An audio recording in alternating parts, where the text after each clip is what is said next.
पुछूं आखिर पुछूं कंहिंखां असांजो ॾोह कहिड़ो आहे, असांजो ॾोह कहिड़ो आहे। Abdullah Kohistani, chairman Abbas development foundation. हिन वक़्तु असां तहलक़े कहन शाह जे छंडण यूसी जे इलाइक़े ठोड़ी जे ॻोठ में मौजूदु आहियूं। हिते मंगरिया बिरादरी ऐं ॿिया माण्हू मौजूदु आहिनि।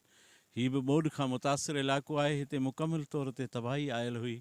हिते माण्हुनि उन्हनि ॾींहंनि में ॿेड़ियुनि जो सफ़र पे कयो, तॾहिं माण्हू पाणीअ में ॿुॾी मरी रहिया हुआ। हिन वक़्तु उञ मरी रहिया आहिनि। माना सरकार वटि दरमियान जो को बि रस्तो न आहे। सरकार चए थी या उञ मरो या ॿुॾी मरो, पर तव्हांखे ज़िंदा रहण जो दुनिया में हक़ु कोन्हे। सरकार जो कुझु सिस्टम ईअं ई नज़र थो अचे। हेॾा वॾा ऐलान थिया आहिनि त भई पैसा ॿाहिरां आया आहिनि, इमदादूं वरितियूं आहिनि सॼी दुनिया मां सरकार, पर हिते असां पर अची ॾिठो आहे त माण्हुनि ताईं का कारी कोॾी बि कोन पहुती आहे। कुझु बि न मिलियो आहे। माण्हुनि खे सिर्फ़ु आसरा मिलिया आहिनि, ॾटा मिलिया आहिनि। हिन महिल ताईं MPAs, MNAs, मिनिस्टर, वज़ीर, सरकार सभु ग़ाइबु आहिनि मंज़र तां।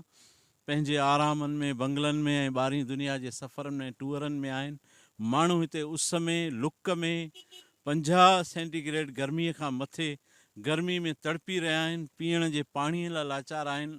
एसि ताईं जो असां वारा आयल महिमान जेके आहियूं, उन्हनि जे लाइ बि हुननि वटि वीचारनि वटि पाणी जी सहूलियत न आहे।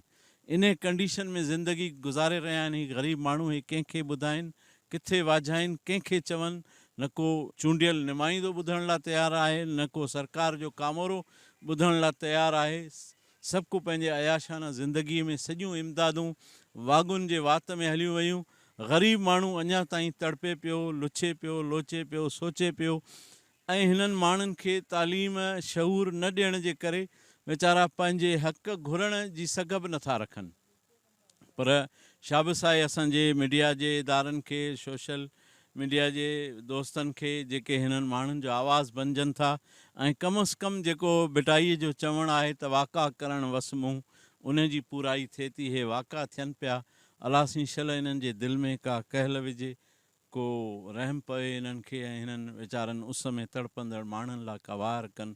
असां पंहिंजे समाजी तंज़ीम जेको हिकिड़ो निजी इदारो आहे, उन जे तरफ़ां हिननि माण्हुनि जे वाइर करण लाइ पहुता आहियूं। असां हिन जे हाल खे ॾिसूं था त यकीननि दिलि ऐं दिमाग़ु असांजो जेको आहे सो तमामु घणो फ़िक्रमंद थिए थो।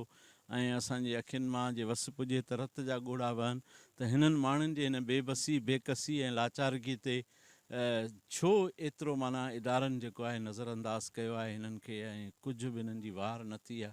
असांजो जेको वस पुॼंदो इनशा अलाह असां हिननि माण्हुनि जी ख़िदमत जे लाइ